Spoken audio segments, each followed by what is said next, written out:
Fever stories. Azad Hind Bhagat Singh की कहानी तिरंगे की जुबानी।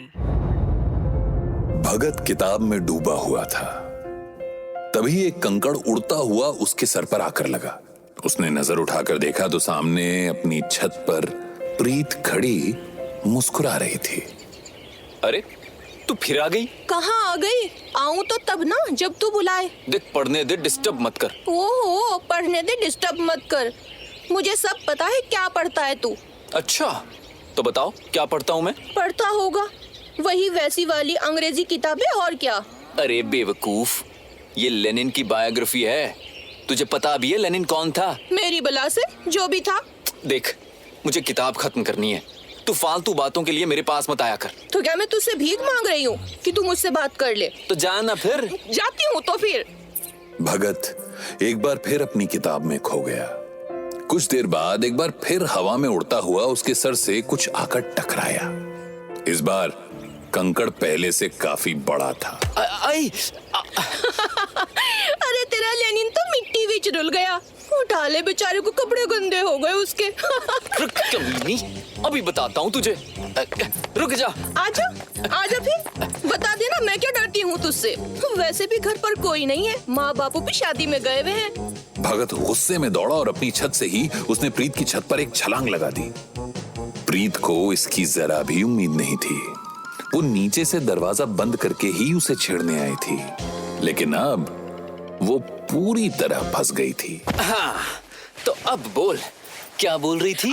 नहीं भगत नहीं। अब बच के दिखा, आज तेरी चोटी काट डालूंगा। रुक जा भगत, वहीं रुक जा। मैं कहती हूँ मैं चिल्लाऊंगी, सबको बुला लूंगी। तो बुला ना, मैं क्या किसी से डरता हूँ? नहीं पकड़ पाएगा तू मुझे भगत। भगत, हे वाहे गुरु। आज तो तुझे वाहे गुरु भी नहीं बचा पाएंगे। रुक। दौड़ते दौड़ते प्रीत पीछे के खेत में जा पहुंची थी। भगत अभी भी उसके पीछे ही था। भगत ने उछलकर उसकी चोटी पकड़ ली। दोनों लड़खड़ाए और धान के भूसे में जा गिरे।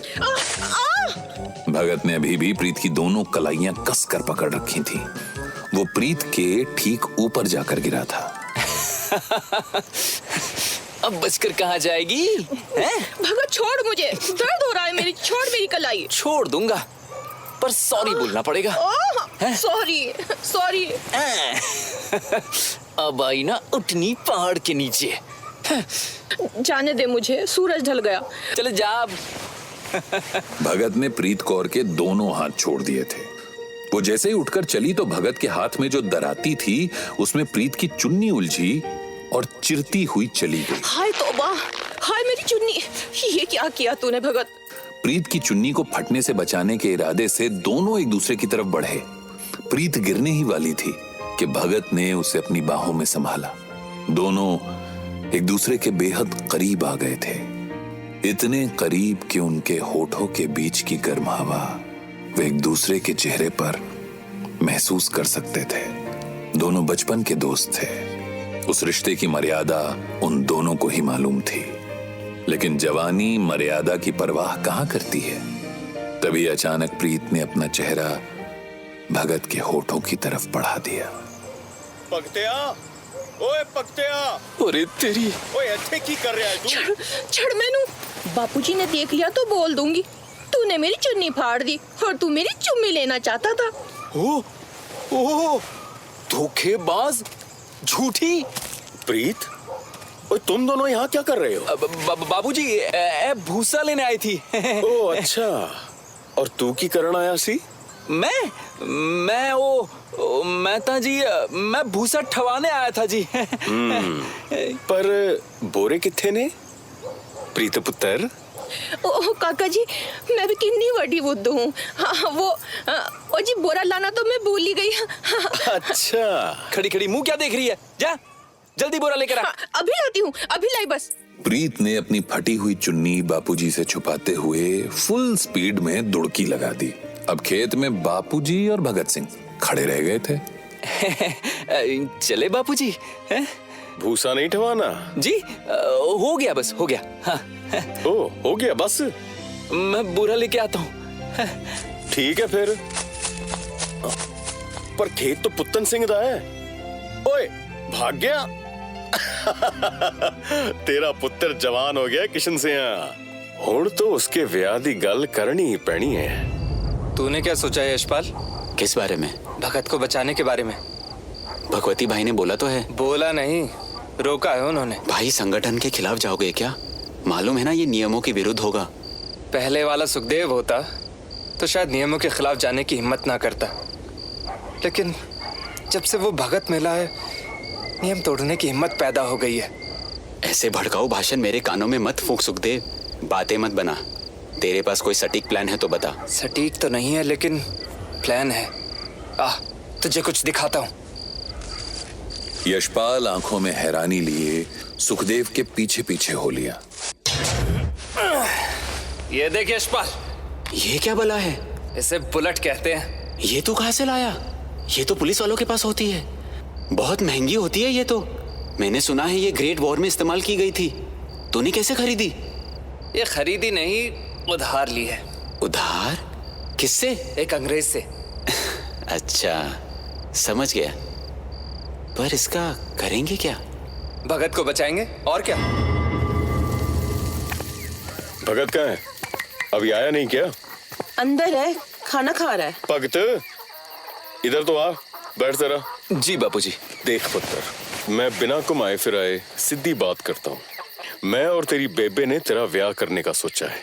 कुड़ी भी देख ली है हमने, बस तेरी मर्जी पूछनी थी। अब आप दोनों ने फैसला कर ही लिया है खुद ही, तो जो मर्जी आए कीजिए। और भगवान ने मैं ना कहता था, मेरा भगत मेरी बात नहीं टाल सकता। जी ठीक कहा, नहीं डाल सकता। इसीलिए कीजिए मनमानी और फूंक दीजिए मेरे और हजारों लाखों हिंदुस्तानियों के आजादी के ख्वाब की चिता। बुझा डालिए मेरे सीने की जलती क्रांति की मशाल को। बेटा भगत, ऐसी बातें नहीं करते, शांत हो जा। क्या शांत हो जा? बोलने दे उसे, मैं भी देखूं इसकी जबान कितनी लंबी हो गई लाहौर जाकर। मैं खा चुका। भगत, भगत पुत्र जी ऐसे खाना बीच में छोड़कर नहीं जाते। जाने दे उसे, 4 दिन का भूत है, 4 अंग्रेजी लट्ठों में उतर जाएगा। अरे क्रांति करने के और भी तो तरीके हैं। गुंडागर्दी को क्रांति का नाम दे डाला है तेरे इस पुत्र और उसके लफंटर दोस्तों ने। ये केक की रग रग से वाकिफ हूं मैं। गुंडागर्दी नहीं है बापूजी, नहीं है गुंडागर्दी। गुंडागर्दी तो वो गोरे करते आए हैं, और अगर उन्हें उन्हीं की भाषा में जवाब नहीं दिया गया तो ऐसे ही हमारे लोगों को कुचलते रहेंगे वो लोग। इसलिए आप कुछ भी कहें, लेकिन हमारा तरीका सही है। क्रूर से जीतने के लिए क्रूरता दिखानी पड़ती है। ओए हमको सिखाता है? 2 जवान भाई मैंने दिए इस क्रांति में, आजादी के नाम पर कुर्बानियां दे डाली। अब बेटा नहीं खोना चाहता, मैं ये कुर्बानी नहीं दे सकता। कुर्बानी तो देनी पड़ेगी बापूजी, क्योंकि इस माथे पर खुद मैंने अपनी मौत लिख दी है। चुप कर जा भगत। इस हार्ड मांस के नश्वर शरीर के सिर्फ 2 ही अंजाम होंगे बेबे, छाती पर गोली या गले में फंदा। भगत! बेबे मैंने पहले भी कहा था, मैंने अपनी जिंदगी इस क्रांति के नाम। बेबे मैं तेरी फीलिंग समझ सकता हूं, पर तू सर भी कलम कर देगी तो भी मेरा फैसला नहीं बदलेगा। समझाइए ना आप इसे। जिसका जो मना है वो करे, मेरी तो सुनना ही कौन है। कुछ ही देर बाद भगत छत पर तन्हा खड़ा था। उसके दिल में एक गुबार था, आंखों में आंसू और मुट्ठियां कसी हुई थी। अचानक उसकी सांसें तेज चलने लगी और उसने आसमान की तरफ सर उठाया। क्या चाहता है तू? तू है तो फिर कुछ करता क्यों नहीं? क्यों पैदा करता है हमें कमजोर बनाकर? क्यों जुल्मियों के सामने हमारी बर्बादी और शोषण होते देखता रहता है? तू है तो सामने क्यों नहीं आता?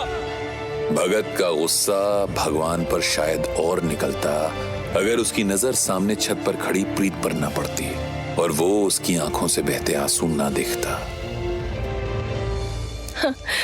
जिसे मानता नहीं है तो उसी से बातें करना अच्छी बात नहीं है भगत। तो तू तो मानती है ना? तेरे भी तो 10 साल के भाई को छीन लिया था उसने। तू बात करना उससे। जब वो इतना ही महान है तो बोलना उसे कि भेज दे हमारे बलवंत को वापस।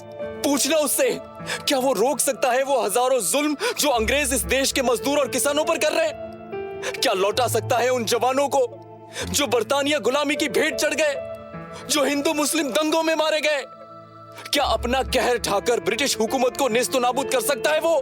क्या हमारी आजादी, हमारा देश हमें वापस लौटा सकता है?